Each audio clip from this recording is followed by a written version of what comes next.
all drugged up on Mountain Dew, you know? Going at him like a spider monkey.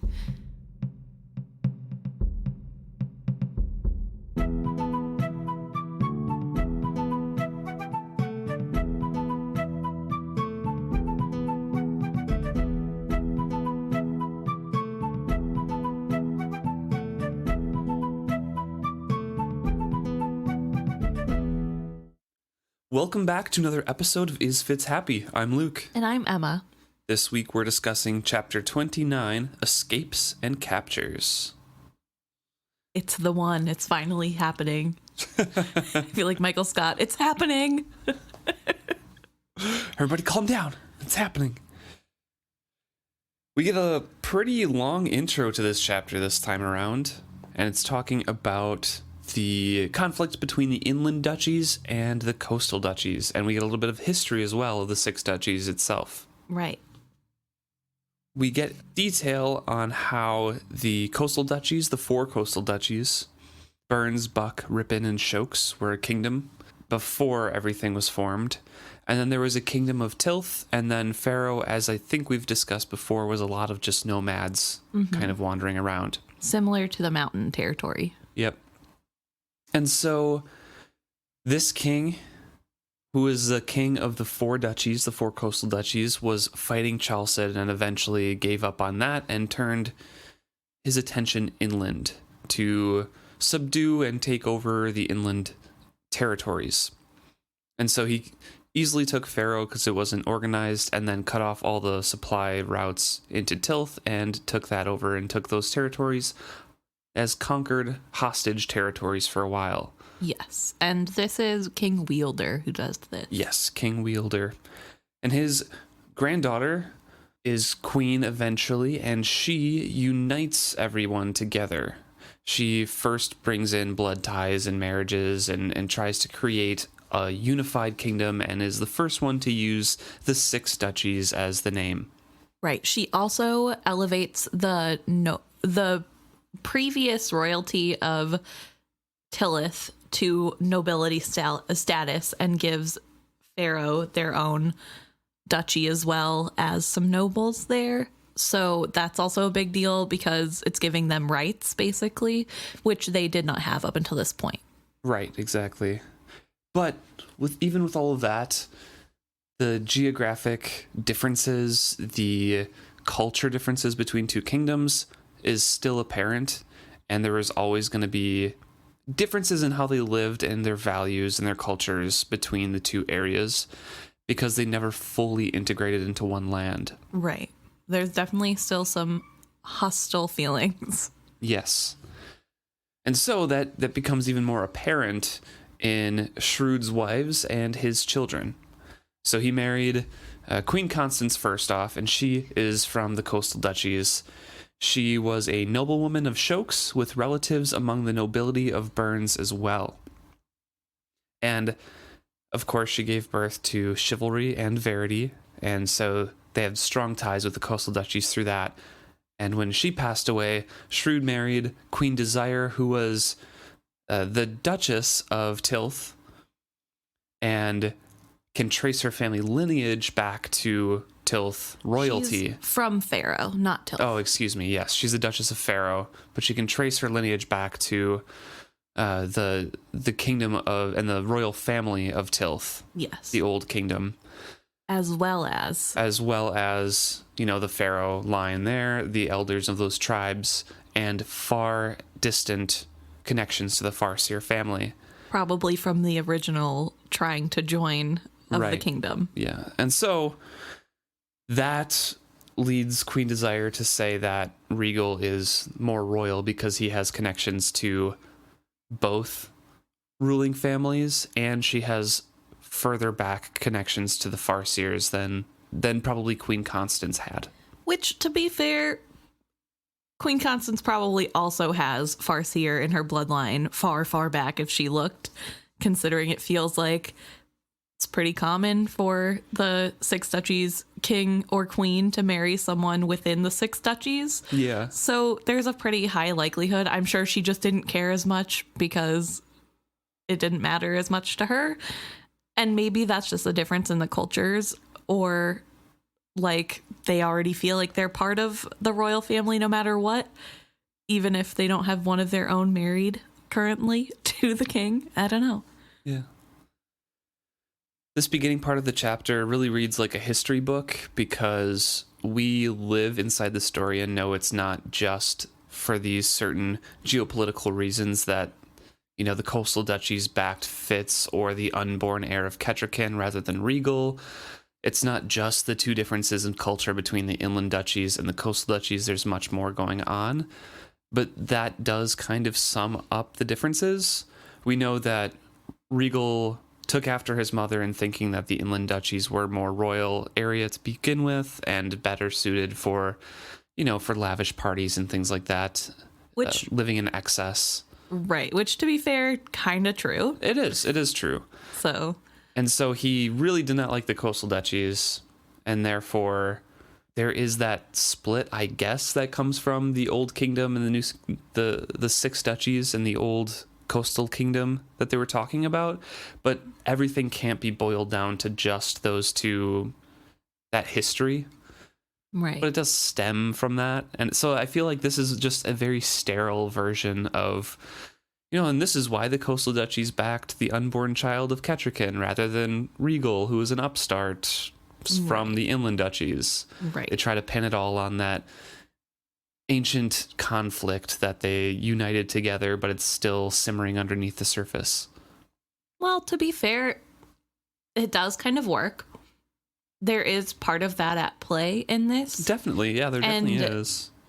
This is definitely a couple years look back version rather than in the moment version, which I think most history is anyway. We don't all know every individual thing. That's why I'm saying it like reads like a history book, right? Because it's an overview and it doesn't tell the same story that we see through Fitz's eyes. Not exactly the same story, I should say. I also just wanted to ask you, how long ago do you think this was? Like in conjunction to Fitz's life? Oh, I would say a few hundred years at least.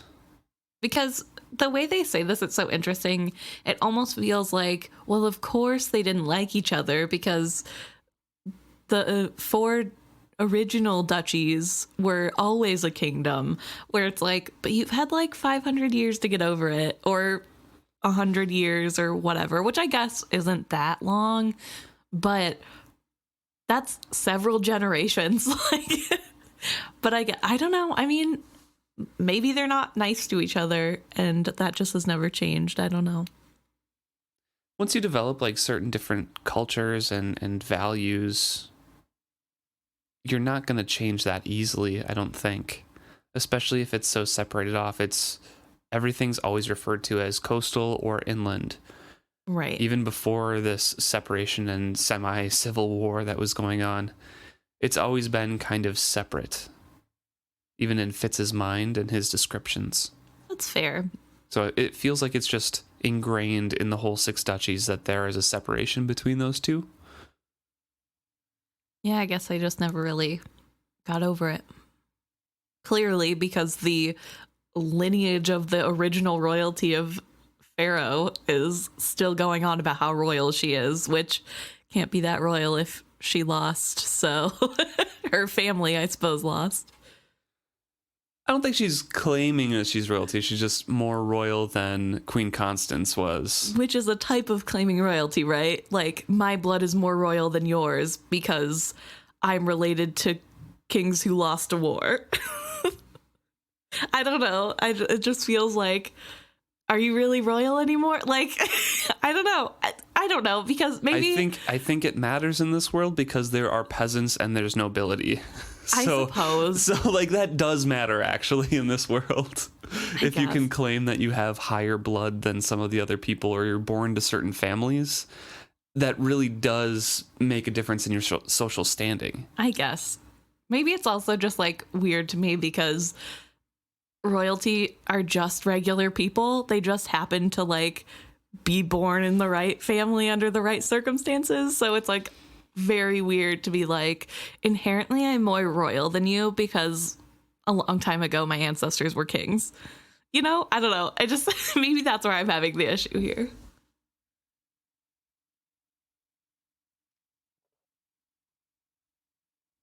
So we jump into the chapter with Fitz starting to describe the king in waiting ceremony. He's talking how it's way too long, or way longer than it should be, because it's Regal and he wants all the pomp and ceremony that he can possibly get. He's describing all of these stately ranks of noblemen and noblewomen, and how King Shrewd was kind of out of it and looked very tired, and Queen Kettricken wasn't that dressed up, really. She was just in a plain robe of purple with a gold band around her head. And that's pretty much the only thing that indicated that she should be standing up there, is that crown.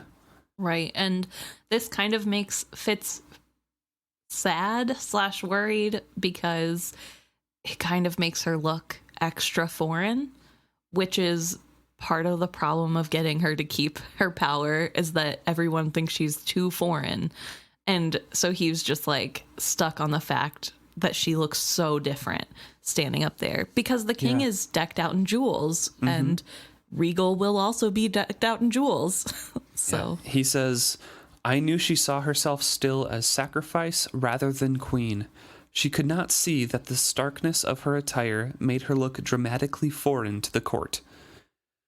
Which is true. She does see herself as sacrifice pretty much the whole time. Later on in Tawny Man, I think she grows into her role a little bit more, and even more so in the last trilogy.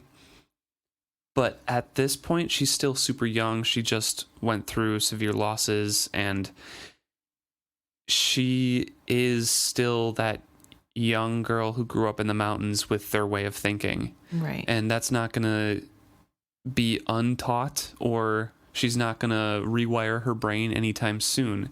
And the sacrifice of the people does not, flaunt themselves to the rest Right. of their congregation.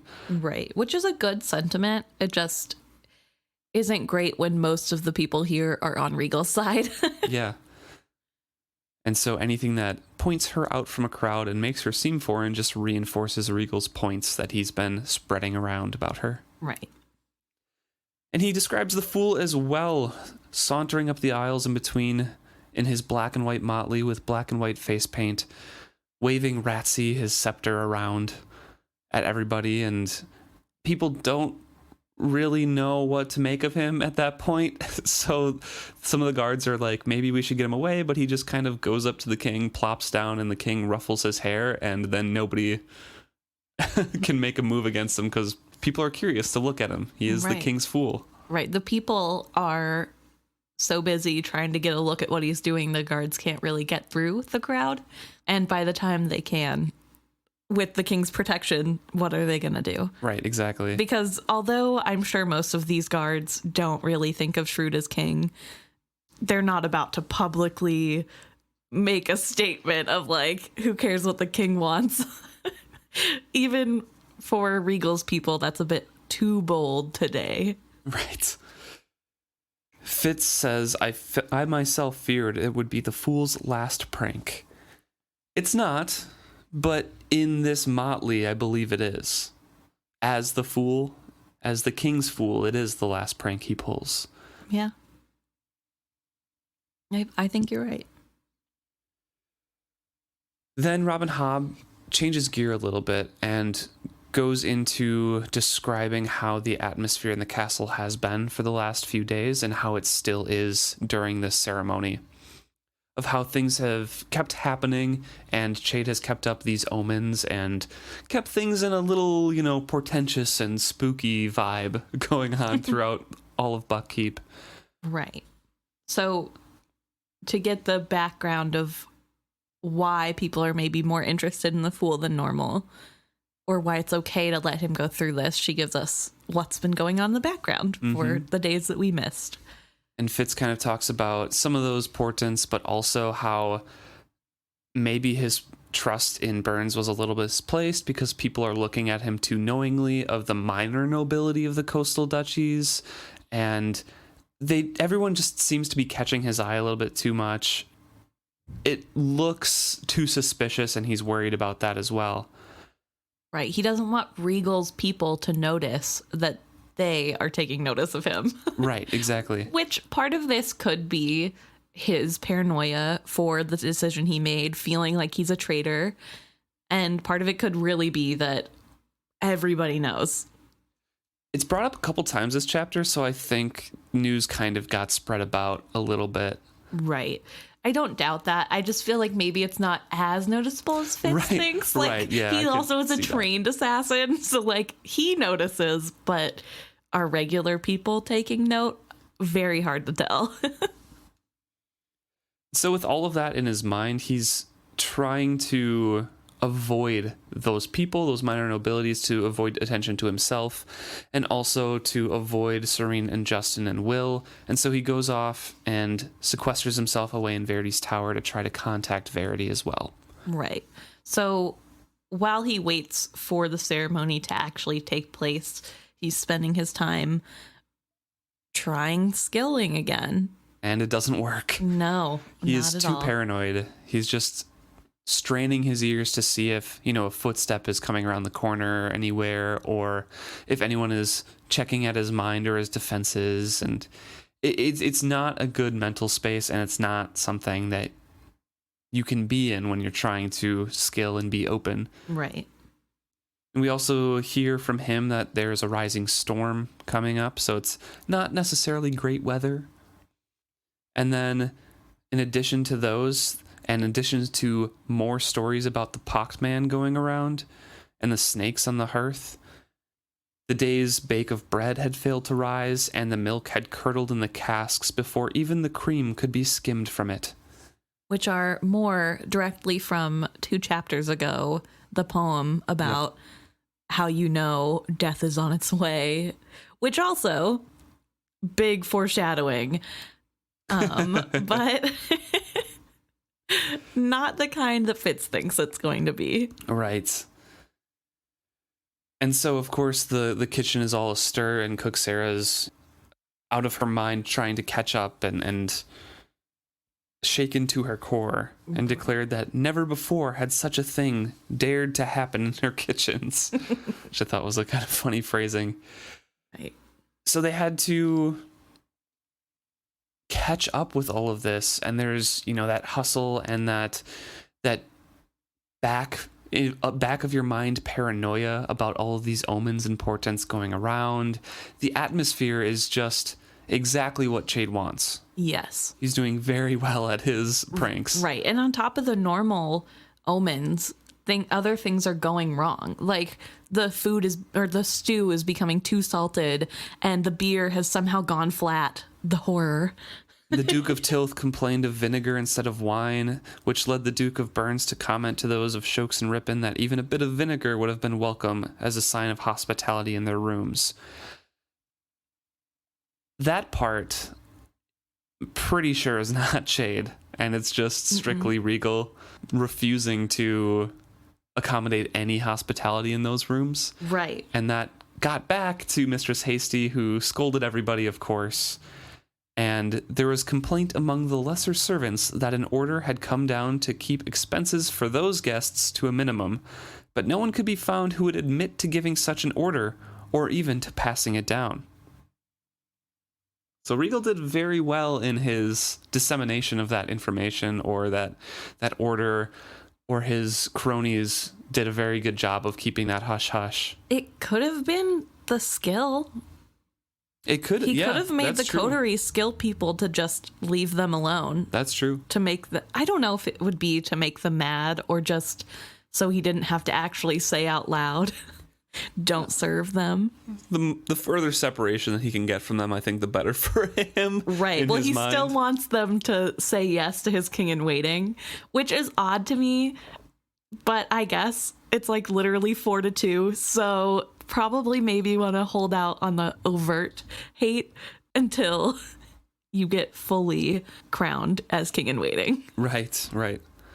And he wants to isolate himself in Verity's tower, Fitz does, because of all of this happening, all the atmosphere, all of the paranoia, all of his thoughts about what's happening. But he dared not miss the king in waiting ceremony itself because of the message that would send, and it would single him out. Again, he wants all this plan to go smoothly. And so we get a little description of how he hates his clothes that he's wearing again here. Right. An uncomfortable victim of a shirt with overfull sleeves and some very itchy leggings.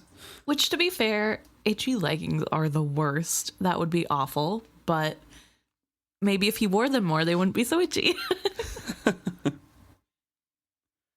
And so he's thinking about all the plan, if that's in place, just waiting for Regal so this thing can get over with. And he's thinking, oh, Bjerk's probably in place and waiting in the storm already with the horses. He's told me, that when he's gone, I have to keep up bribes to a smith where he kept Sooty and Ruddy and all of these different things. Like, I actually have to start doing stuff once they're gone. A mutter of wonder broke me from my reverie. I glanced toward the dais where everyone seemed to be staring. There was a brief flickering, and for an instant, one of the white tapers burning there flickered blue. Then another spat a spark and burned blue for an instant. There was another mutter, but the wayward candles settled after that to burning evenly and well. Neither Kettricken nor King Shrewd appeared to notice anything amiss, but the fool sat up and shook Ratsy at the errant candles in rebuke. We get a little taste of what's coming there. Right. A little more of an omen just to set the crowd muttering. And then Regal comes down. He, of course, is living up to his name, I should say, and being stately and regal and decked out in jewels and nodding leisurely and smiling. And he's wearing a beautiful outfit of red velvet and white silk. He probably looks the epitome of royalty. Yeah, definitely does. For as much as, I make fun of him. That's important to him, is his image. Right. And so during the ceremony, things are going okay-ish, but probably not exactly how Regal wants, because the king is a little bit more befuddled than normal. He's not all there at the moment. So when he's handed the ceremonial objects to, crown Regal and put a necklace around him, he's just holding on to the objects, and eventually Regal has to take them out of his hands and crown himself, which I thought was a bit symbolic, a little bit on the nose, to be honest, but a bit symbolic nevertheless. And so it continues on with, King Shrewd starting to read something from a scroll, but stopping in the middle, and then Kettricken takes over, and Fitz is like, it must be breaking her heart to read all of these things of all of his Shrewd's children who have died. Yes. It mentions that the daughter he had that died shortly after birth is also named. And it's just a very sad thing to think about, that Shrewd has had 4 children and is, as far as the public knows, down to 1. Yeah. She did not hesitate at Verity's name, but read aloud the brief statement. Lost to misfortune while on a quest to the mountain kingdom, as if it were an ingredient list. Of the child she carried, no mention was made.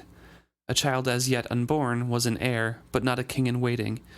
The child could not step forward to claim that title until he or she was at least 16.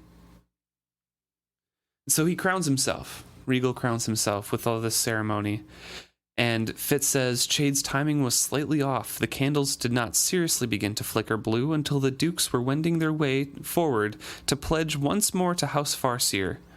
Regal tried to ignore this phenomenon until the muttering of the folk threatened to drown out Duke Ram of Tilth's oath. Then Regal turned and casually pinched out the offending candle. I admired his aplomb, especially when a second candle almost immediately went blue, and he repeated the gesture.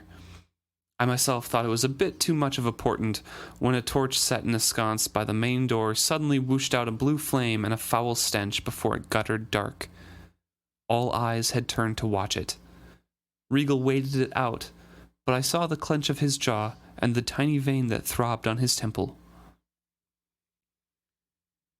So, this scene made me wonder about Chade and his weird rules that he puts upon himself of not doing things for himself.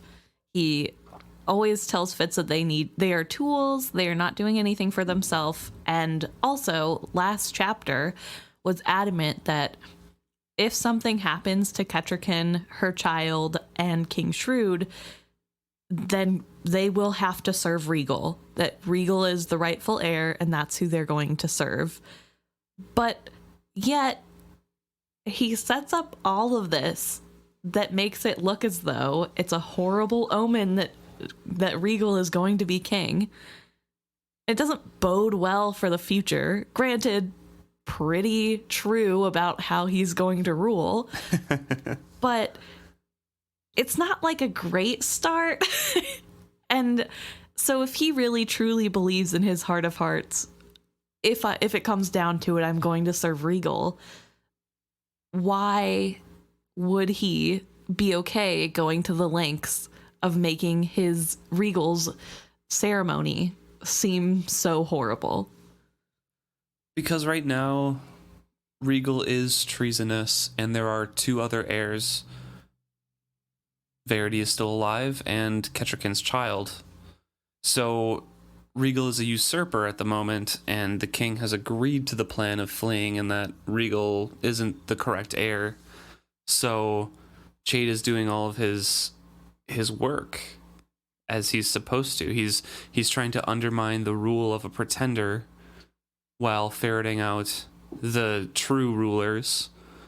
But if they do perish, I'm sure he'll go back and try to hold together the 6 duchies. Right. But he's doing the best he can right now to keep the true rulers in place, or the true heirs. There. It just feels like he's making an awful lot of work for himself in the future, potentially. I'm if sure, things go wrong. I honestly don't know if he would serve Regal. On one hand, I think he would, just because he's so loyal to the 6 duchies. He would feel obligated to try to save the 6 duchies from Regal and manipulate it as much as he could to salvage what's happening. Mm-hmm. On the other hand, I feel like he would just be too... Like, that final severing of the ties with the ruling family would happen if all of them had died and Chade would be left alone. I don't know in my mind if he would actually go back. I know. Or if he would actively take a role against Regal or anything. Maybe he would just quietly work in the background but never like reveal himself to Regal or offer any help. That's true. I could see that. I don't know. But every time I think about it, I'm like, there's no way he meant it. There's no way he meant, oh, maybe he'll get wise as he ages. I think he's just trying to stop Fitz from doing something stupid. I'm wondering if he was talking about Shrewd during that conversation. So he said, I've seen kings grow wise as they age. So I wonder if Shrewd was not as good as his name when he was younger. He had to take over when he was really young. Yeah. I don't know. That was just a Yeah. wild speculation. Could be. Maybe that's why he likes Regal. Reminds him of his youth. Yeah, maybe. Fitz remarks that he doesn't know how Regal planned to end the ceremony, but it probably wasn't just abruptly calling for the musicians to start playing music and the feast to roll in. He's trying to change the mood and distract them from the blue candles and everything like that, so he quickly rolls out the feast while King Shrewd and Queen-in-Waiting Kettricken excuse themselves. Fitz tries to as well, but he's kind of accosted by a lot of coastal nobility coming up to him. Right, lesser nobility specifically, because he has been stationed in the lesser nobility area. Yes. So the major nobility, regular nobility, High nobles. the high nobles are eating with Regal in a different room. So they couldn't themselves come and show support to Fitz, which is probably pretty good. But yeah, he's getting accosted by a lot of people. Yeah. He says, I had been told that all 3 coastal dukes would know I concurred with their plan. It was unnerving to find evidence that this was known among the lesser nobility as well. Celerity made no overt claim upon me as escort, but made me nervously aware of myself by following me about as mutely as a hound. I could not turn, but I found her 6 steps away. Plainly, she wished me to speak to her, but I did not trust my wits to find suitable words. I almost broke when a lesser noble from Shokes casually asked me if I thought any of the warships would be harbored as far south as False Bay. With a sinking heart, I suddenly realized my error. None of them feared Regal. They saw no danger, only a spoiled popinjay of a boy who wished to wear fine clothes and a circlet and claim a title to himself. They believed he would go away and they could ignore him. I knew better. And it's true, he does know better. Right. And with those actions, I think it is true that they don't know what Regal's capable of. They see him as a usurper and like, oh, how did he get so much power and everything like this? They just turning the duchies against each other, but they don't see how ruthless Regal can be. Right. Because he hides it extremely well. Well, yeah. Well, he does things that are crazy ruthless, but he also always gets away with it. And that's made him bold, but not bold enough for people to pick up on the fact that he is a psycho ? And doesn't care who he kills as long as he has power.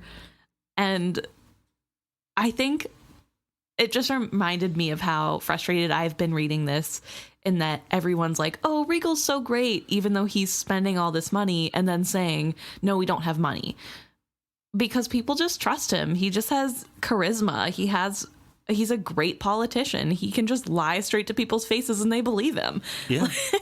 And he does have a lot of traits, and on the lesser end of his evil, have mostly this air of spoiled rich kid who just wants more money and power. And ultimately that's kind of his driving force, is kind of, I'm better than you. Yeah. It's just that if you only see that and have never been exposed to the underbelly of how he is gaining that power, it would be very easy to be like, that kid's never done a thing in his life. He doesn't know how to do anything. We're safe. I don't know. I feel really bad for the people of the duchies in what they're about to endure. If I were not very careful, they would get me killed. Or worse, if there was anything Regal could devise that he saw as worse.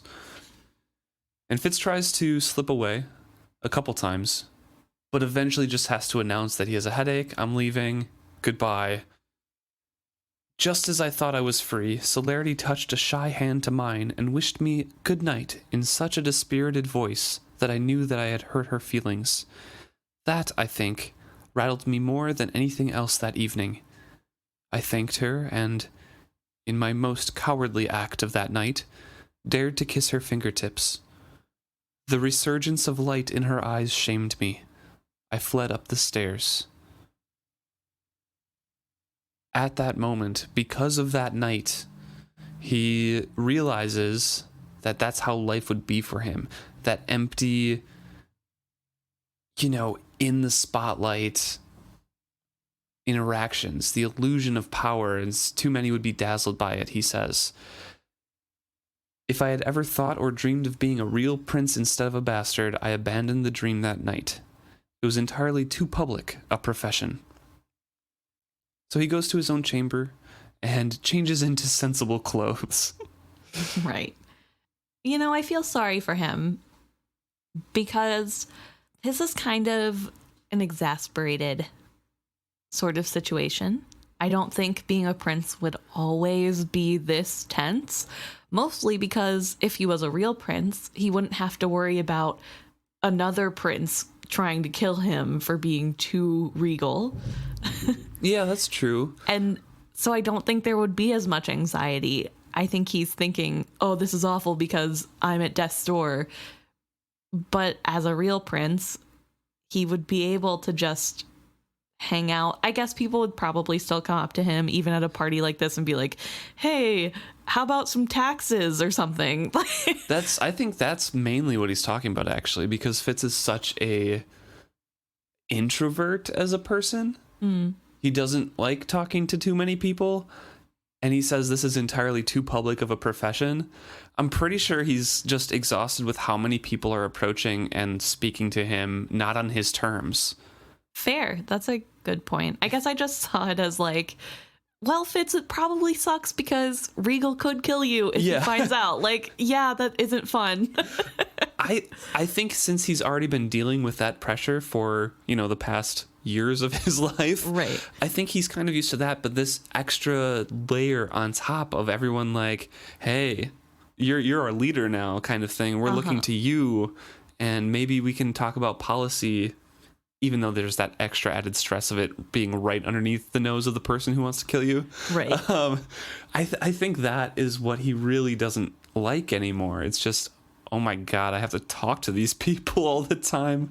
I don't get a say in like, hey, I just want to hang out with my wolf. Right. I also think it's funny that he's like, I don't know how Verity does it. Like, bro, where have you been the last 4 years? He doesn't. True. After he changes, he heads to Molly's room.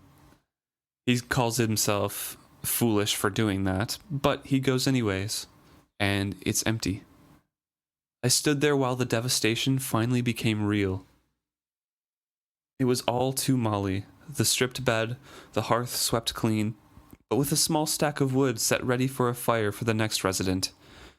Those were the touches that told me she had tidied herself out of the room. Not a ribbon, not a taper, not even a scrap of wicking remained of the woman who had lived a servant's life here. Molly was gone. She wasn't coming back. I had held myself together by refusing to think of her.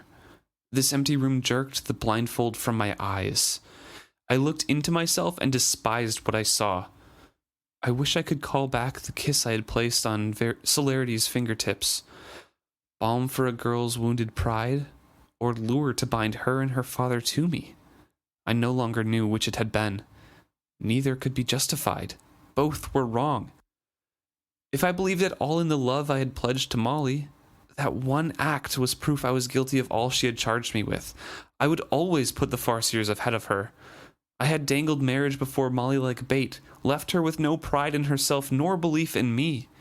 She had hurt me by leaving me. What she could not leave behind was what I had done to her belief in herself. That she must carry with her forever, a belief that she had been tricked and used by a selfish, lying boy who lacked even the courage to fight for her.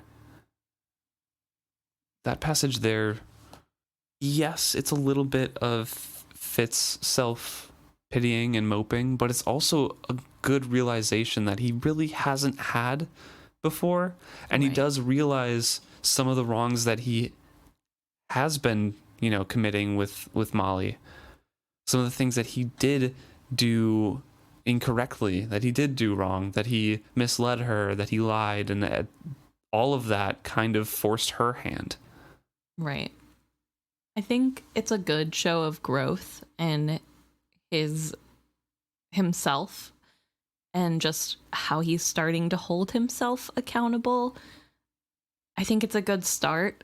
And I like that it is still clumsy. We still have a bit too much of how hurt he is in all of this, which is definitely okay to feel in this situation. It just seems like when you get older, you realize that sometimes you can't center the hurt that you're feeling over something that you did to somebody else. And so I like that this does still have hints of youth and just childishness in it. It says a lot about Robin Hobb's writing. Yeah. This isn't all of a sudden a mature adult who knows exactly how to think and feel. It's a teen who is slowly realizing it can't always all be about me, but I am really hurt. And my actions do have consequences. And with his change of mind and the shedding of the cocoon before in the last chapter of taking on that responsibility and telling himself that he would show Molly he could be a better person and lead and hold together this kingdom and eventually go after her again, he sees the relationship in a new light. Right. Which shows growth, but like you said, there's still some of that hurt boy who doesn't fully understand what's going on. Right. And who doesn't have a full grasp on how to regulate emotions well, Yes. which is a very hard skill to learn. So, Especially for one who is witted and just feels everybody else's, so he doesn't Right. really need to. right. So, And who had childhood trauma. yes.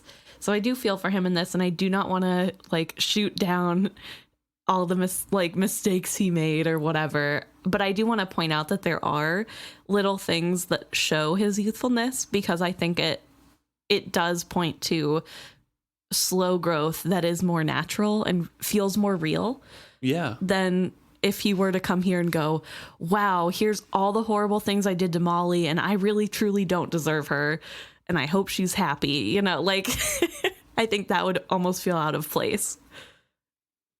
With that realization, with that talking to himself about that relationship, he asks himself, can desolation be a source of courage, or was it merely recklessness and a desire for self-destruction? I went boldly back downstairs and went directly to the king's chambers. The torches in the wall sconces outside his door annoyed me by spitting blue sparks as I passed. A little too dramatic, Chade. Which is, you know, real good irony coming from Fitz right there. Right, as he's dramatically marching down the hallway. Wow, Jade, so dramatic. Can desolation be a source of courage? A little too dramatic, Shade, with the blue candles here, too. Wow. So he goes to the king's chambers, and he walks through there, and it's barren. It's also empty. Things have been cleaning out, and it doesn't remind him of the man that King Shrewd was, that he knew growing up. He is not the same king. King Shrewd has left this room long ago. There's nothing of an active man with hobbies.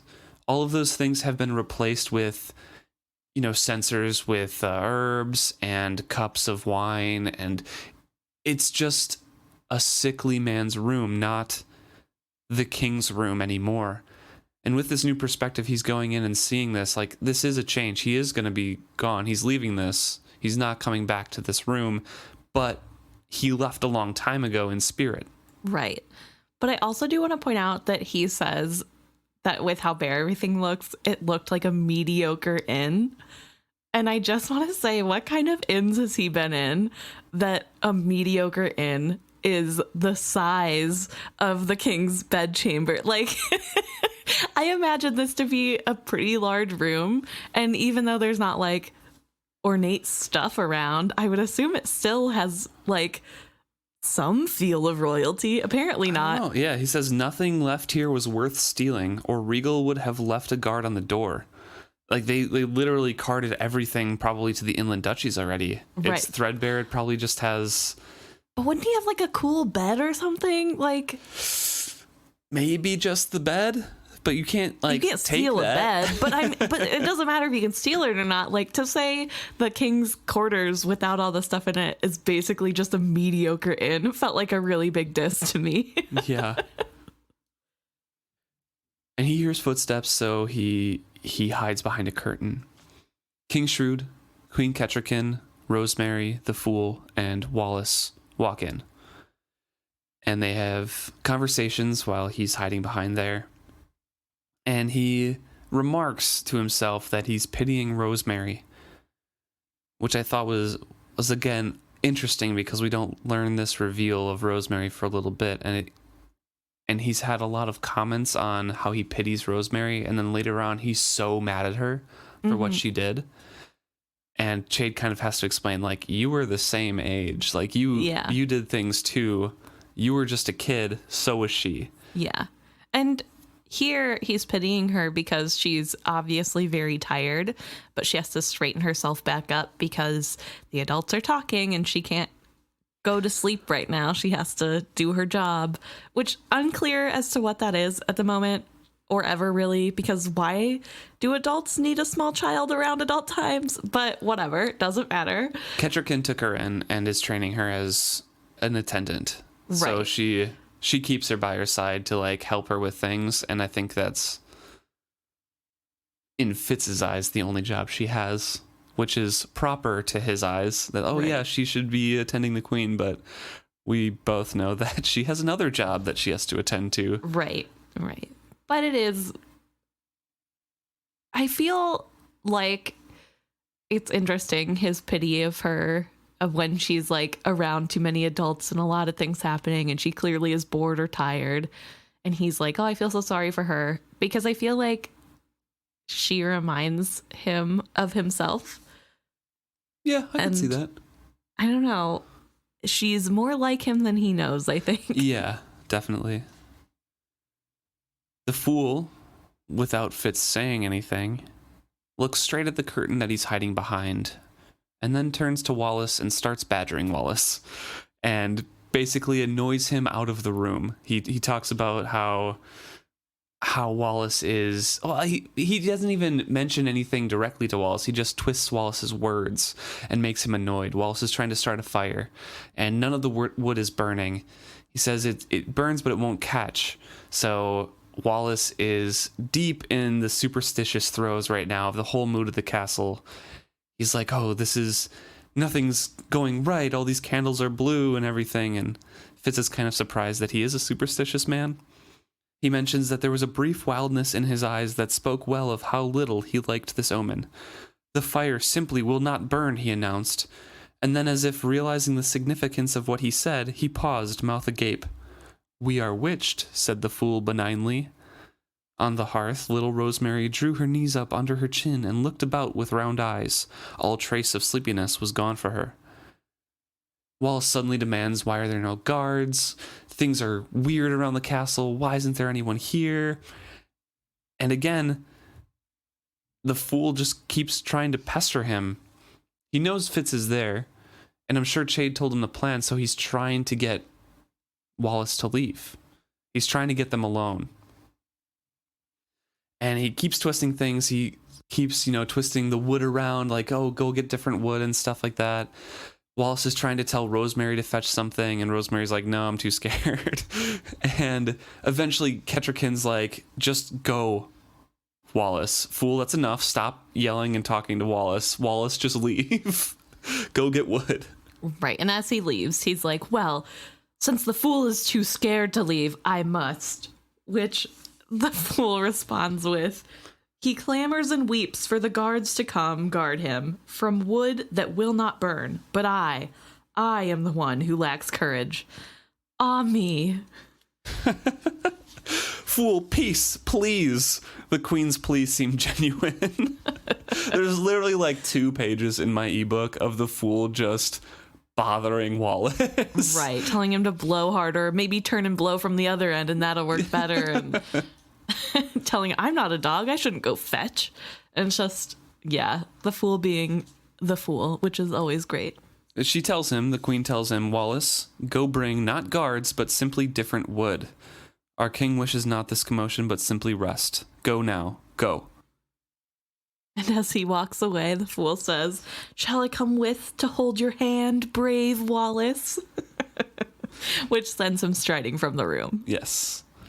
And Fitz is free to come out from behind the curtain. My queen, I said softly, and a quickly indrawn breath was the only sign that I startled her as I stepped out of the king's bedchamber. If you wish to retire, the fool and I could see the king to his bed. I know you are weary, and that you wish to rest early this night. From the hearth, Rosemary regarded me with round eyes. Perhaps I shall, said Kettricken, rising with surprising alacrity. Come, Rosemary. Good night, my king. She swept from the room, with Rosemary practically trotting at her heels. The child gave us many a backward glance. Those 2 lines there are a little bit telling. Mm-hmm. Rosemary regarded me with round eyes, and she kept giving backward glances towards Fitz. She was obviously probably told by Regal, tell me if Fitz comes, because we know the previous time that he was in there, she all of a sudden came from behind like Regal and his guards to go over to Kettricken. So she's obviously tattling and wants to do it this time. Is like, where did he come from? He's not supposed to be there. I have to go tell. But Kettricken is kind of dragging her along to her room. Right. And so Fitz gets down to the king's level and he says, my king, it is time, I told him gently. I shall keep watch here as you go. Is there anything special you wish to take with you? He swallowed, then focused his eyes on me. No, No, there is nothing here for me. Nothing to leave behind, and nothing to stay for. He closed his eyes, spoke softly. I have changed my mind, Fitz. I think I shall stay here and die in my own bed this night. The fool and I were both struck dumb for an instant. Ah, no, the fool cried softly while I said, My king, you are but tired. And the only thing I shall get is more tired. There was a strange lucidity in his eyes. The boy king I had touched briefly when we skilled together looked out at me from that pain-racked body. My body fails me. My son has become a serpent. Regal knows his brother lives. He knows the crown he wears is not rightfully his. I did not think he would. I thought at the last he would think better. Tears welled in his ancient eyes. I had thought to save my king from a disloyal prince. I should have known there was no saving a father from the betrayal of a son. He reached a hand toward me, a hand gone from a muscled sword holder to a gaunt and yellowed claw. I would say farewell to Verity. I would have him know from me that I did not countenance any of this. Let me at least keep that much faith with the son who kept faith with me. He pointed to a spot by his feet. Come, Fitz, take me to him. It's an incredibly sad passage. Right. It's very emotional, and it's something that we haven't talked a lot about.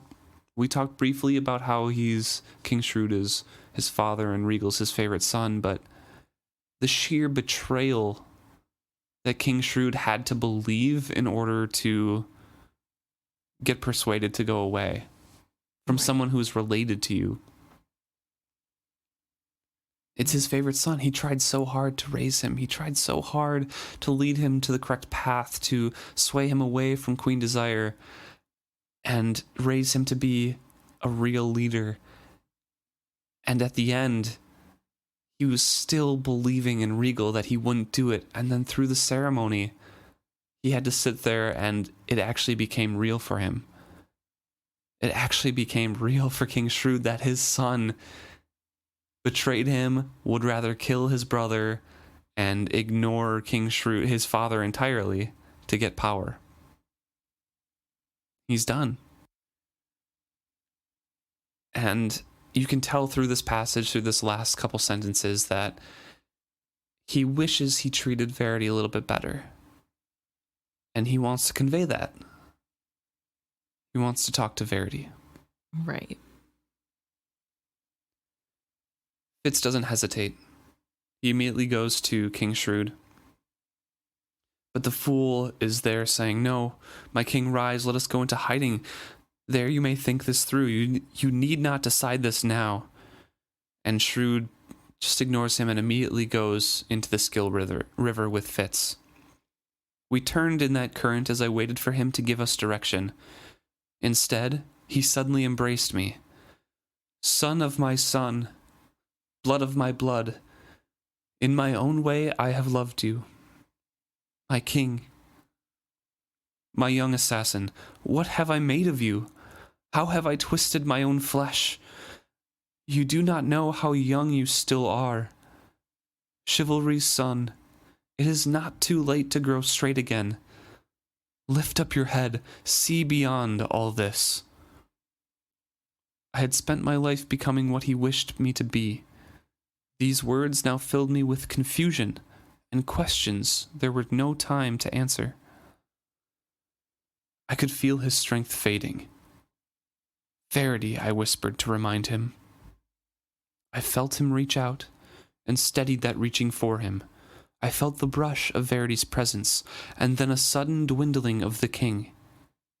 I groped after him as one would dive after a drowning man in deep water. I seized his consciousness, held it to me, but it was like gripping a shadow. He was a boy in my arms, frightened and struggling against he knew not what. Then he was gone, like a bubble popping. I had thought I had glimpsed the frailty of life when I held the dead child in my arms. Now I knew it. Here, and then not here. Even a snuffed candle may leave a trailing wisp of smoke. My king was simply gone.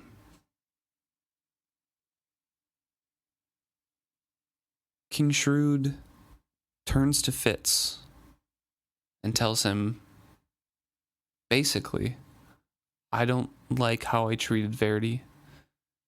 I should have had more faith in him as he had in me, and I don't like how I treated you. I loved you in my own way, but at the same time, I didn't treat you as the son of my son. Become more than what I made you. And it's an extremely humanizing moment that we don't get from King Shrewd very often.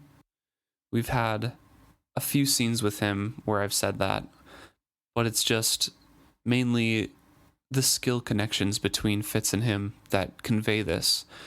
But in this last scene with King Shrewd, he becomes a true grandfather to Fitz just for one time, and it really confuses Fitz, obviously, because he's never been treated like that before by Shrewd. It's a beautiful and yet very sad scene because of the next part that happens, of how he's drained away and his strength has been being leached off him by Justin and Serene for who knows how long.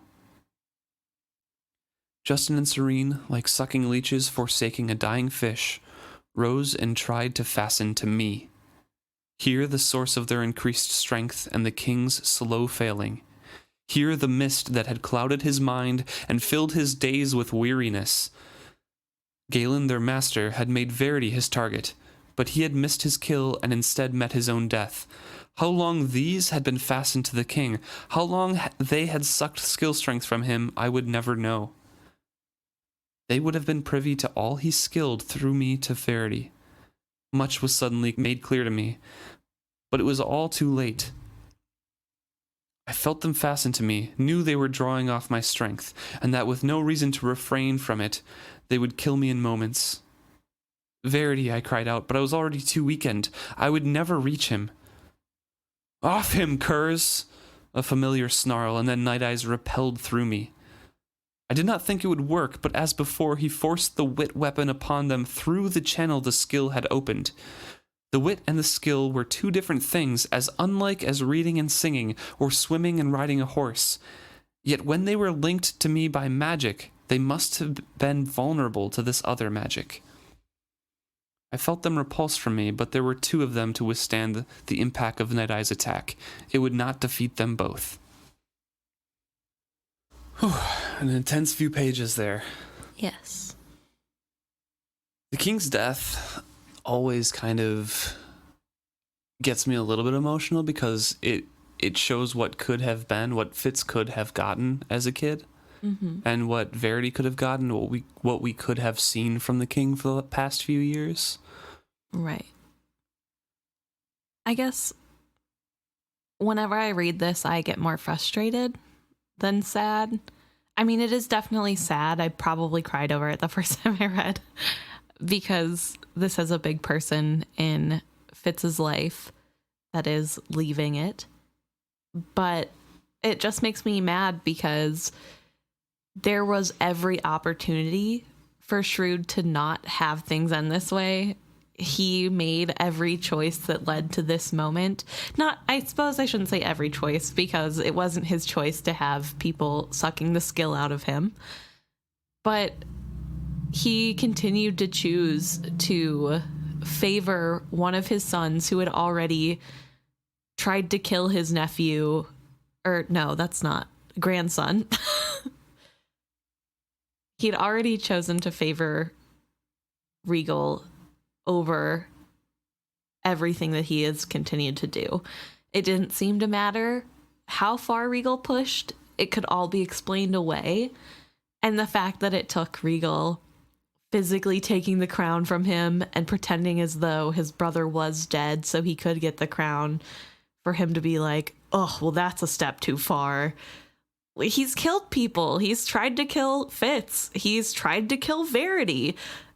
And that's the line. It just is frustrating that he is so complicit, I suppose, in what Regal has become. And then at the end of his life is like, woe is me. If only I had put my trust in the right people. Like, yeah, if only you had every opportunity. You had eyes. You were at one point capable of seeing what was going on around you. And it's, I don't know, it just makes me really frustrated because I do wish he would have been a better grandfather to Fitz and a father to Verity instead of obviously making Verity feel as though he is the worst of the two options between himself and Regal. I don't know. It's frustrating, I guess. Yeah, it is.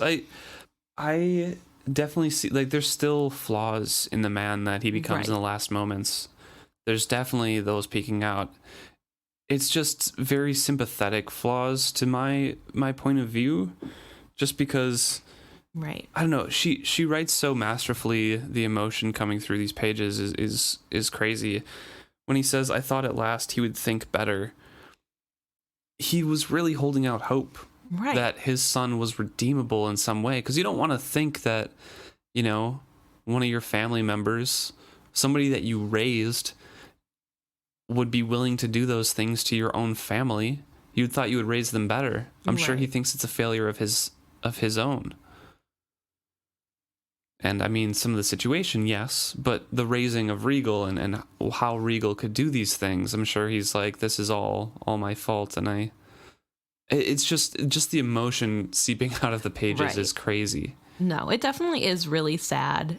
And I do feel for him this heartbreaking moment of, wow, my son really went there and I was wrong all along. And that is really, really horrible. And I do feel great sympathy for this man. I just also have anger that he didn't see it before and that he ignored literally everyone in his life to not see it. And then when he is at the end where he actually can't do anything anymore, that's when he's like, boy, sure wish somebody could have changed the fate, huh? I don't know. It's just like, that's you. That's literally your role. You have the most power out of everybody and you chose not to use it.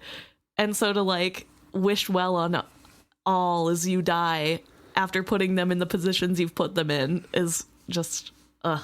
Do you think that the coterie members, Justin and Serene, put more cloud upon his mind to favor Regal? Because Fitz says, hear the mist that had clouded his mind and filled his days with weariness.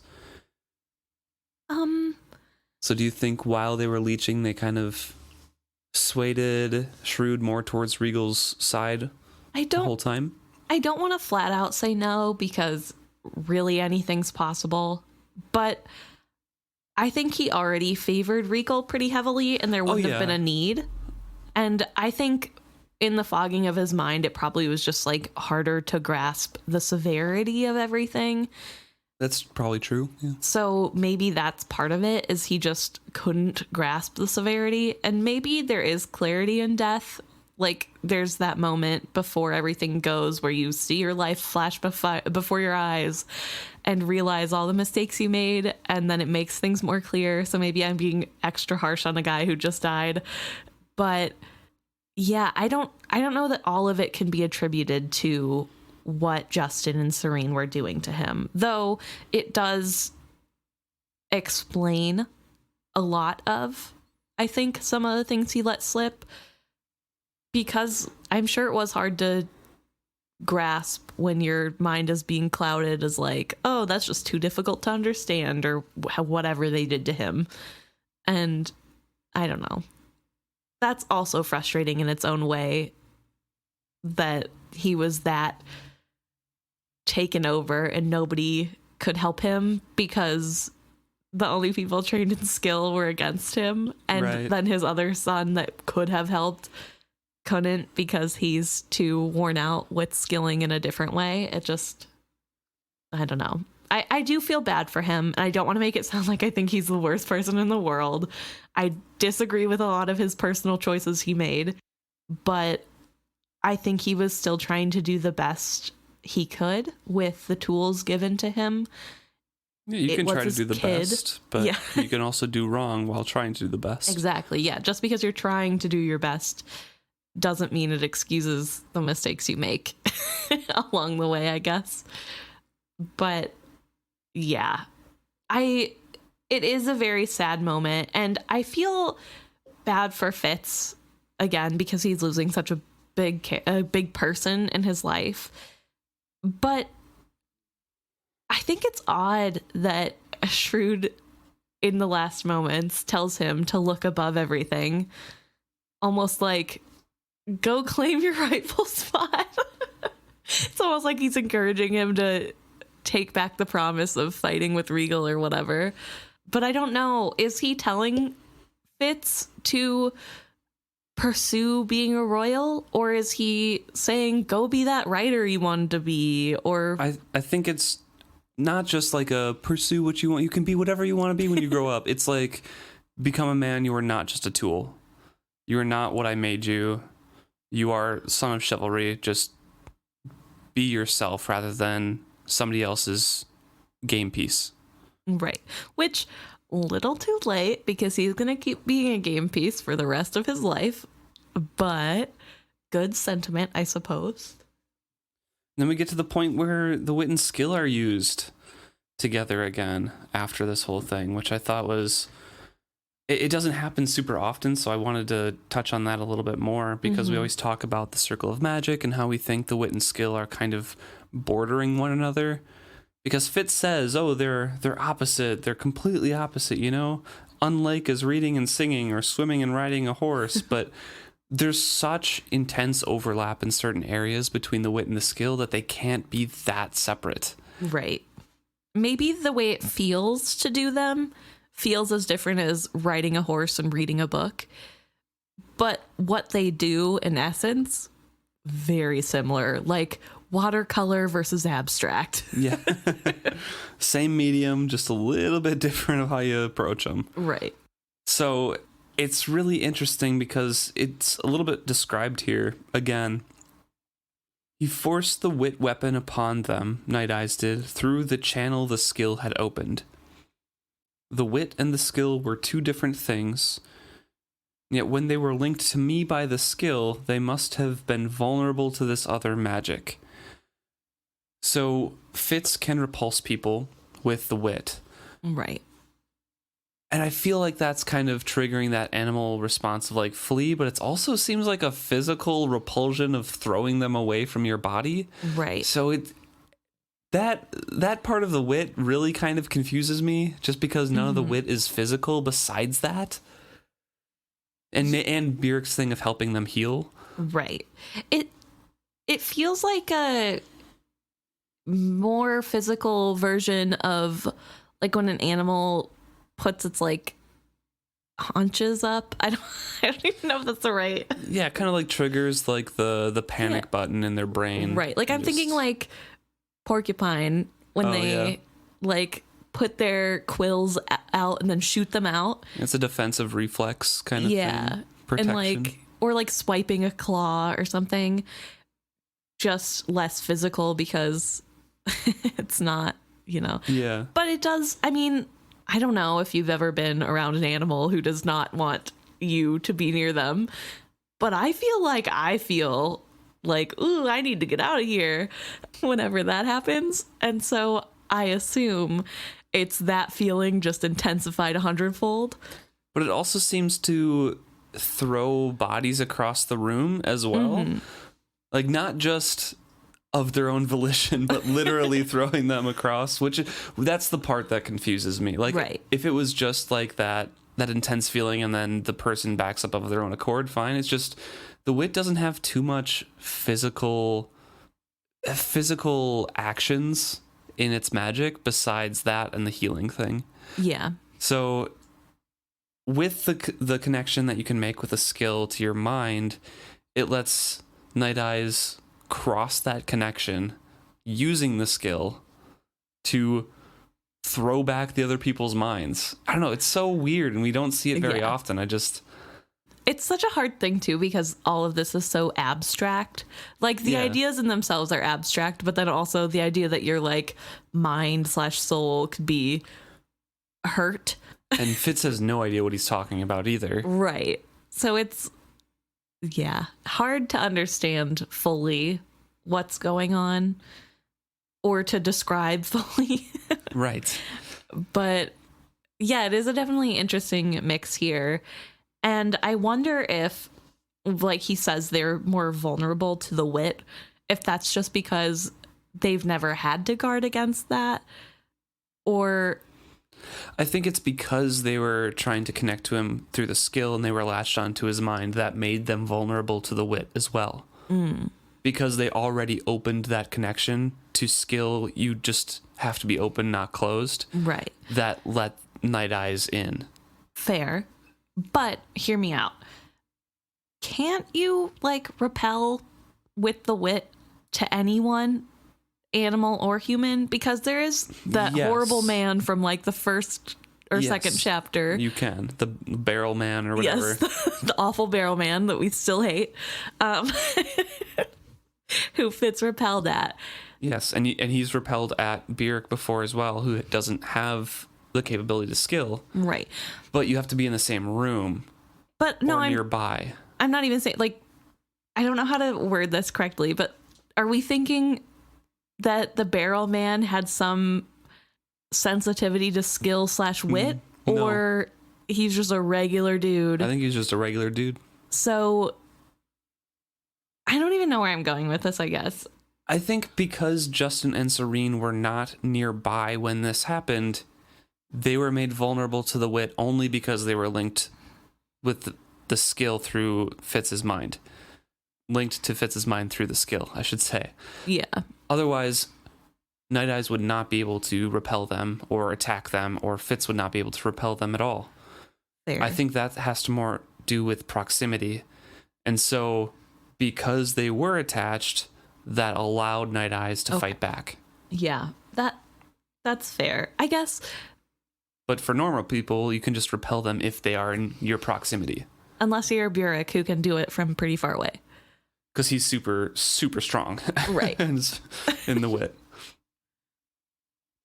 So when that attack happens and when Night Eyes forces them back, he says, flee, you can't win this battle, so flee. So Fitz goes back to his own body from the Skill River. And he desperately tries to put up guards and walls to prevent them from coming in because he can still feel their tendrils of skin trying to attach to him. Yes. Still trying to get in and drain his skill from him. Right. And we're reminded as he comes back to his body and is fearing the worst, the fool is still here. Mm-hmm. This didn't take very long. This was probably just a few seconds. And the fool is freaking out. The fool had thrown his body across the king's and was wildly weeping. You've killed him! You've killed him! You've killed my king, you rotten traitor! The fool shrieked at me. No, it was not I could barely gasp out the words. To my horror, Wallace stood in the door, taking in the whole scene with wild eyes. Then he lifted his glance and screamed aloud in horror. He dropped the armful of wood he had brought. Both the fool and I turned our heads. Standing in the door of the king's bedchamber was the pocked man. Even knowing it was Chade, I still knew one moment of hair-raising terror. He was dressed in tattered grave clothes, smeared with earth and mildew. His long gray hair hung in filthy locks about his face, and he had smeared his skin with ash that the livid scars might stand out the better. He lifted a slow hand to point at Wallace. The man screamed and then fled shrieking down the halls. His yammering for the guards echoed through the keep.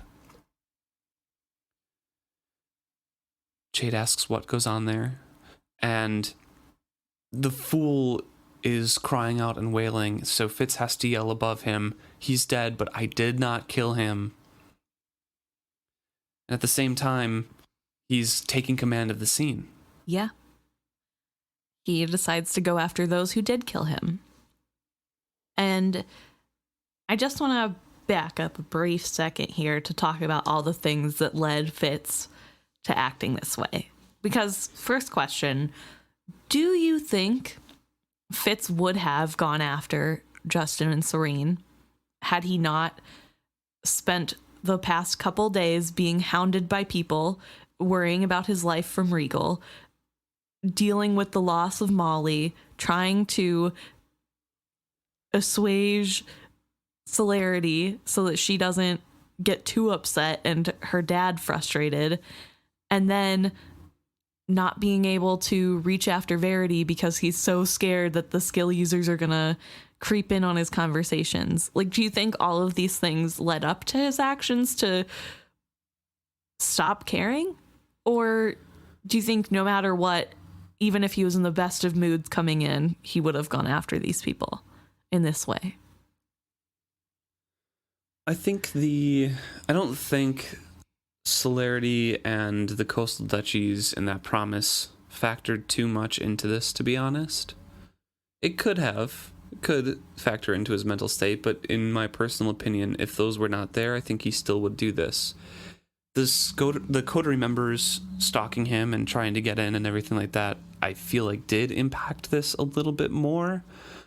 But at the same time, having someone connected to you with a skill, feeling them die, and the same people who killed them, your king who you swore loyalty to, trying to kill you, I feel like he would still go after those people, not only just for revenge, but for self-preservation, because he can still feel them trying to get in. So he's like, I have to go kill these people. Right. So I feel like even without some of those external pressures, he still would. It just feels very reckless. I guess what is Fitz if not reckless? But it feels so reckless to do, especially because here we have Chade giving him an out, saying, you can come with me.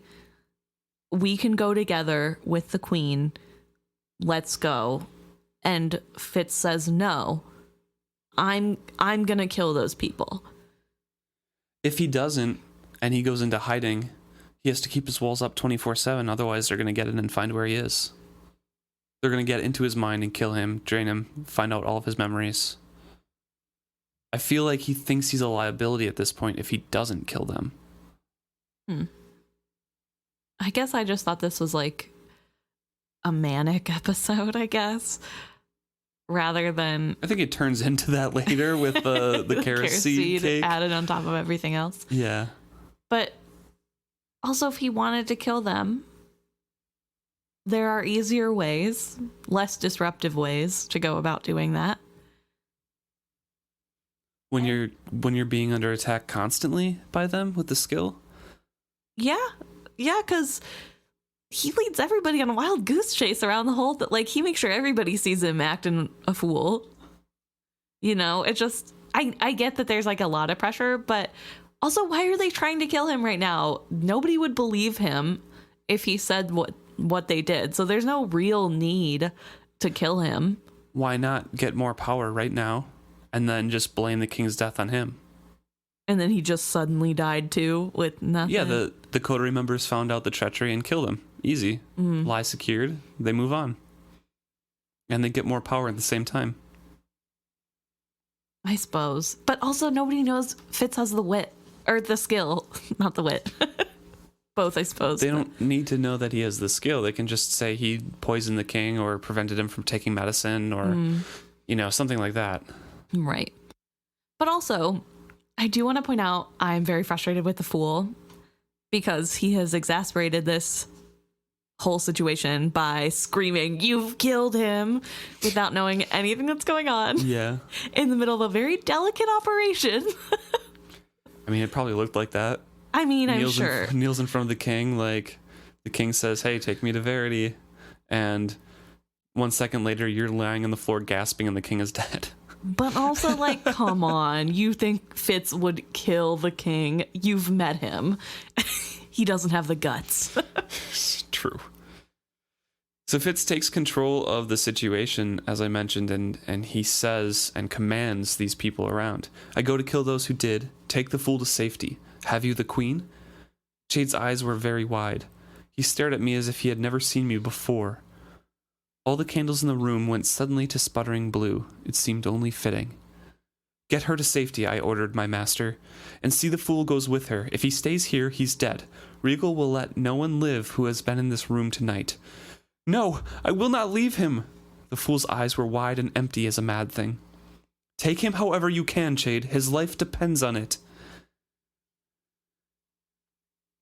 Fitz orders Chade to get him elf bark and to get the fool out of there, and tells the fool, go with them, like, you have to go. Be silent. He tries to comfort him by saying, I'm going to kill the people who did kill the king.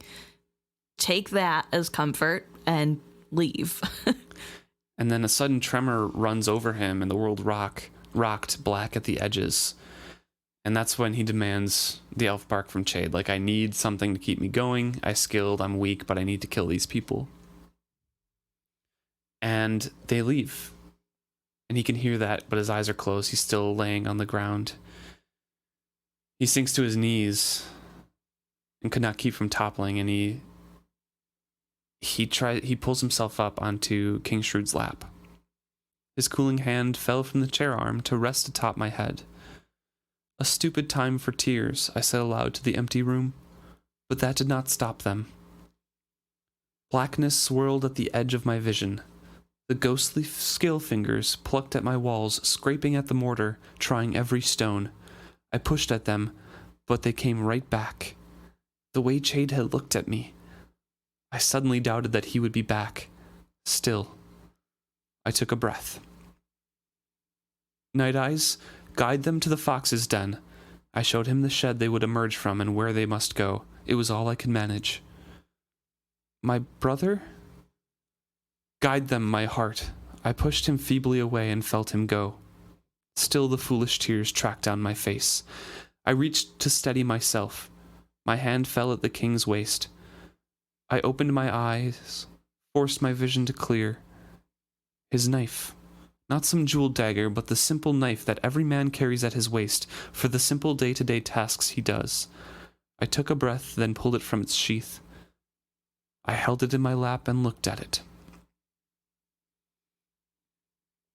So Fitz is grieving, understandably so, and trying really hard not to let that get in the way of what he's planning, which I think would be incredibly hard to do.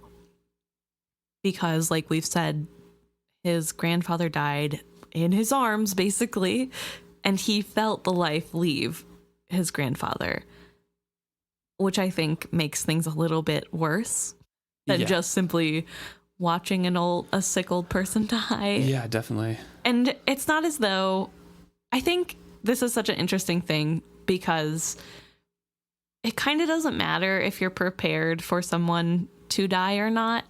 It's always really hard. And I think that's kind of what's great here, because it's not necessarily the biggest surprise in the world that King Shrewd is gone now, right? We've had a whole book basically leading up to this. And even though this is a way worse way to go than natural causes, he could have died tonight anyway. It could have just been in his sleep, as far as anyone else would have known. And I think that it really shows that even though he's so weak and we know he's not doing well, that the death affecting Fitz the way it does really just is very real, I think. Yeah. I think it's very touching and speaks of what it's really like to lose someone, even when you know it's probably coming soon. It's still sad and it's still hard. I was the tool Chade had forged for the king. The king had looked at me and wondered, what have I made of you?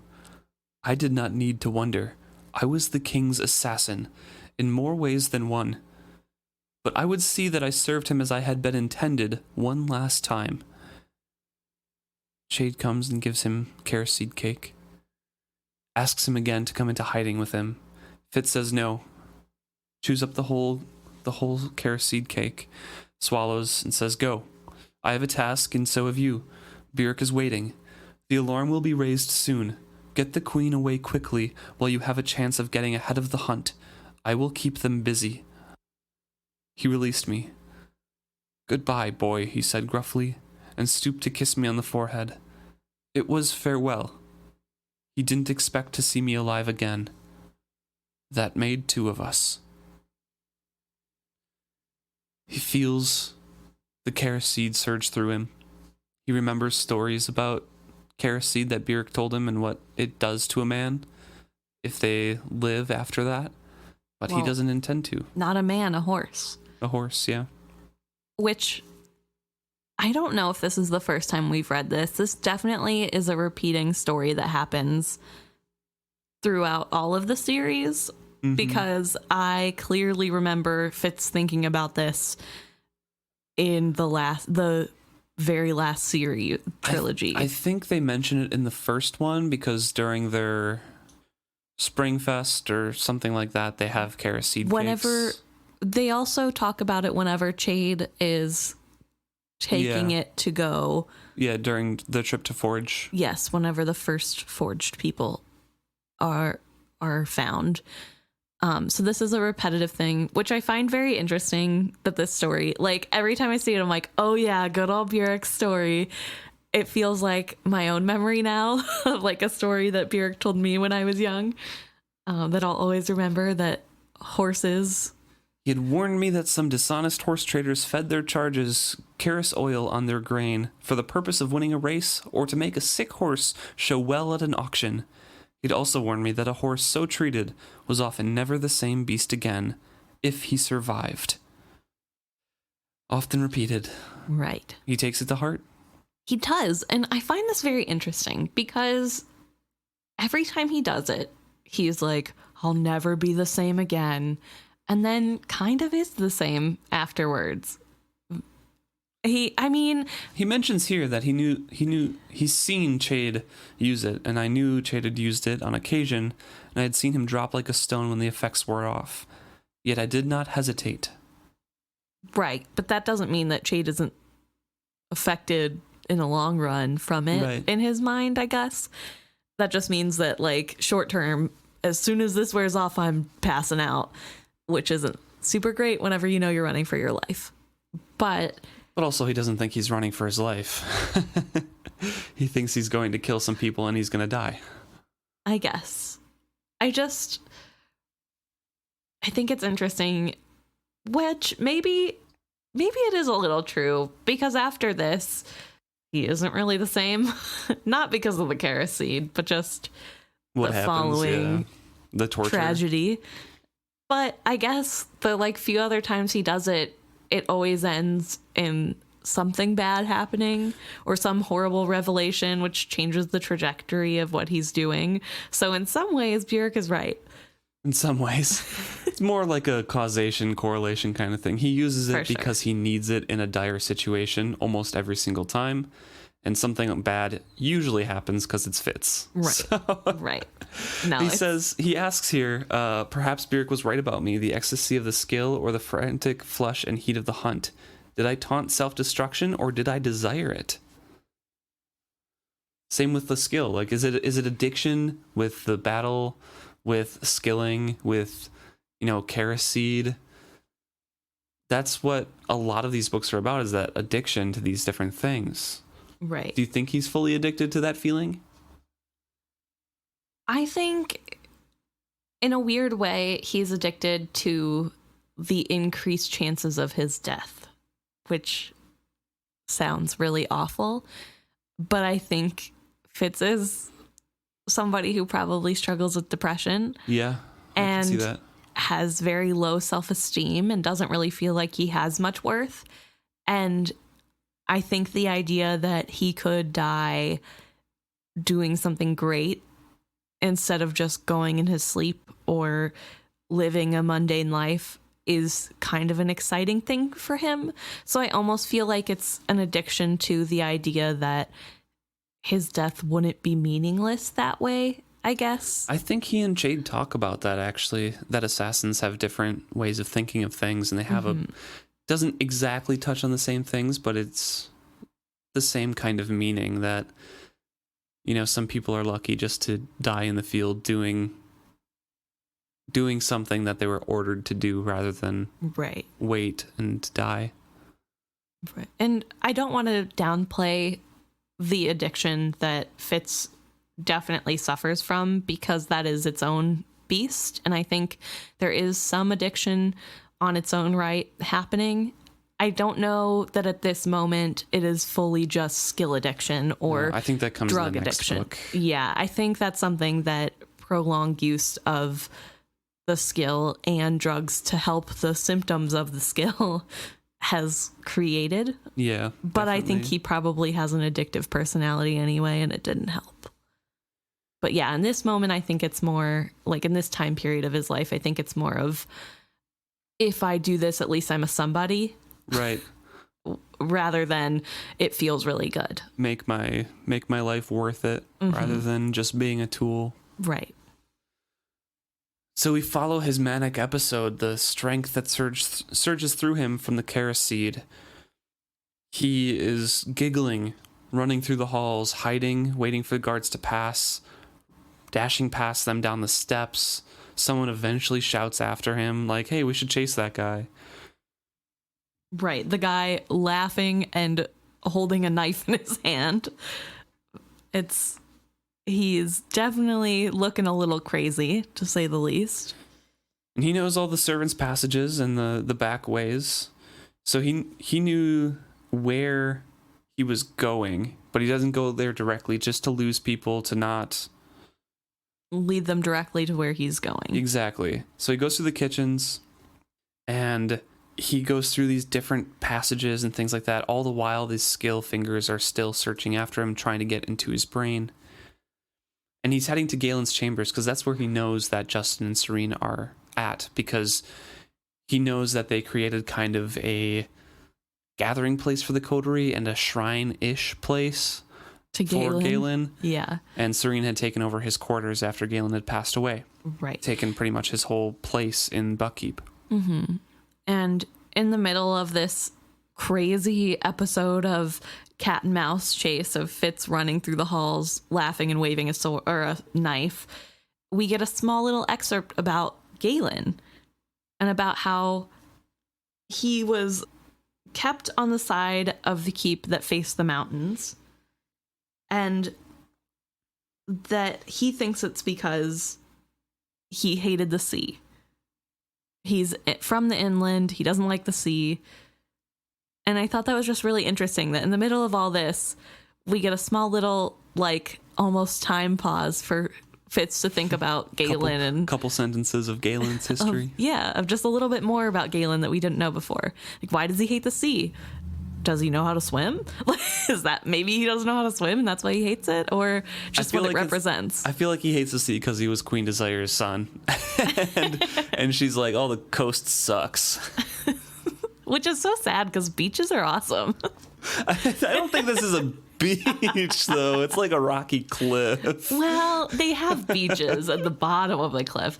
But, like, the ocean in general is really pretty. I don't know. Yeah. I mean, I also live inland, and it's cool, I guess. But if I could live by a sea on a rocky hill, I'm all for it. Let's do it. So he gets to Galen's chamber. The door's locked but not bolted, so he easily gets in and sees Justin and Serene sitting in a few chairs, hands held in a skill trance, still searching for him, fighting off the ecstasy of the skill. And he goes up and says surprise and slits Serene's throat. She jerked once and I let her fall to the floor. And then Justin leaps to his feet with a shriek, and I braced myself for his onslaught. He fooled me, though. He fled squealing down the hall, and I followed, knife in hand. He's expecting a fight.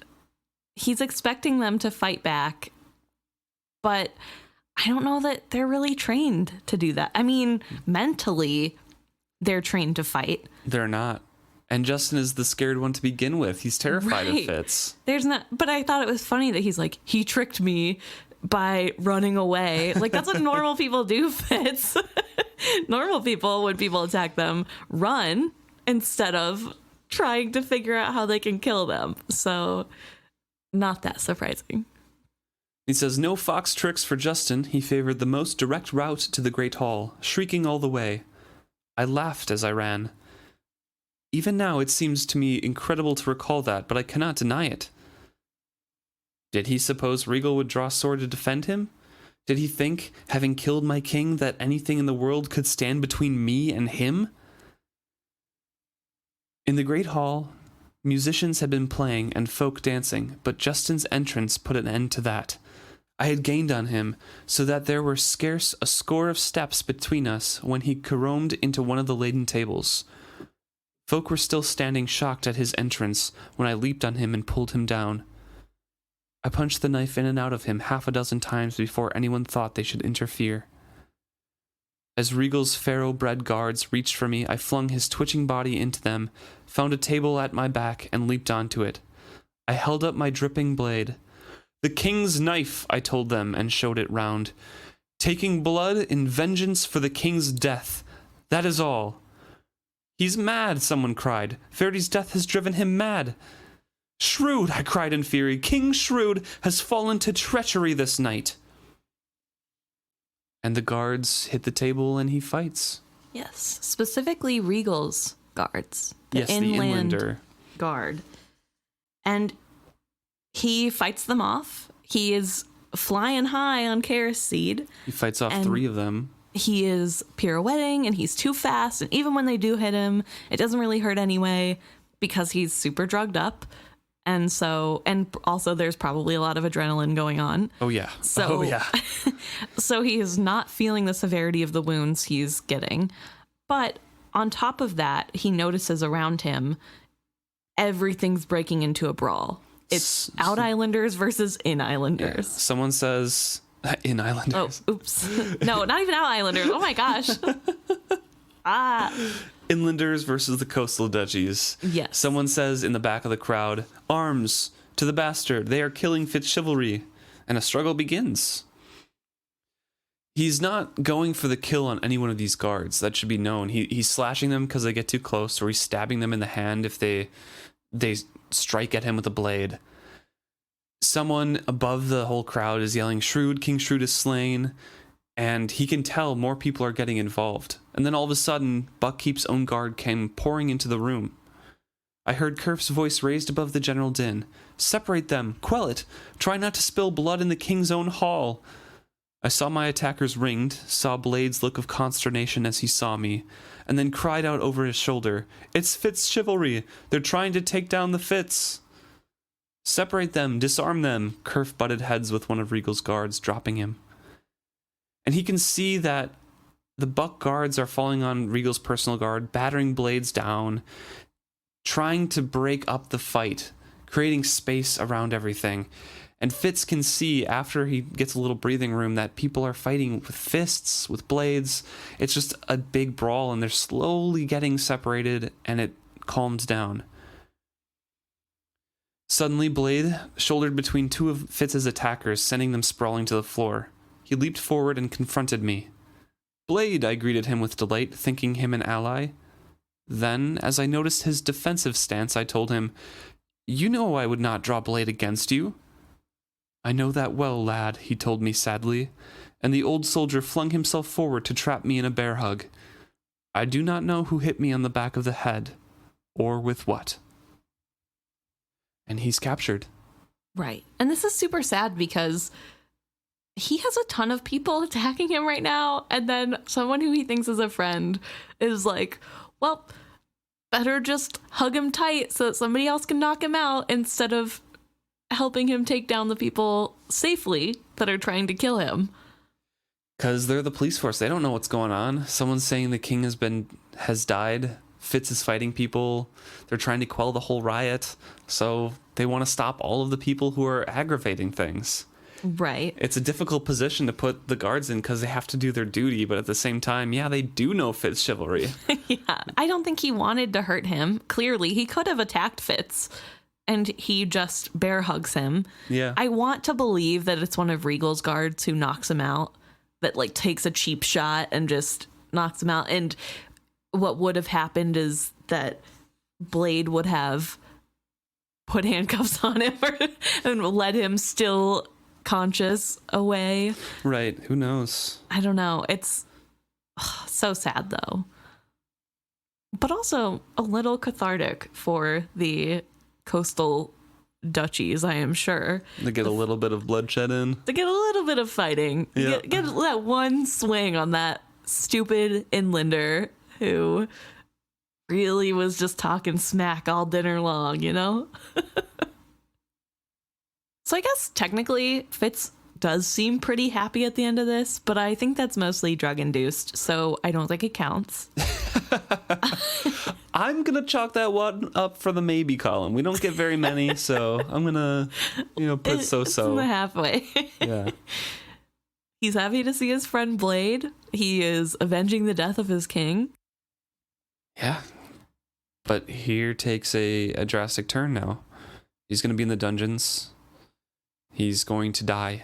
Yeah, he's going to endure some of the most character-altering trauma that he has had to endure yet. And probably the worst he has to endure. Until the very end. Yeah. The last book, probably. And even that, I don't think is as bad. It is described as the worst pain, like the blow dart with the worms and stuff. Right. And slowly dying. No, that hurts. But that's not the same as, like, torture by your relative knowing you didn't do anything wrong and is doing it anyway because they hate you. Like, I feel like there's a difference in, like, the mental side of that. That's true. Like, pain-wise. He doesn't think there's any way he's going to get saved there. And at the end of the final trilogy, he's carving his dragon. Yeah. I can see that. I don't know. Well, thanks so much for listening. It's going to get brutal in the next few chapters. Yeah. So, thanks for listening for the next few episodes. If you guys can talk about that, you can listen to us talking about that. We'll try to be good. We usually are. We don't like going too in depth on the gory details. It's not necessary. We all know what happens. Yeah. If you want to talk to us about anything, please reach out and email us, message us directly, let us know anything. We will try to respond. We will talk to you about theories that you have, any concerns that you have about our podcast specifically. Let us know how we're doing, how you want to see it improved. We'll hear you guys out. Yeah. We like hearing from you.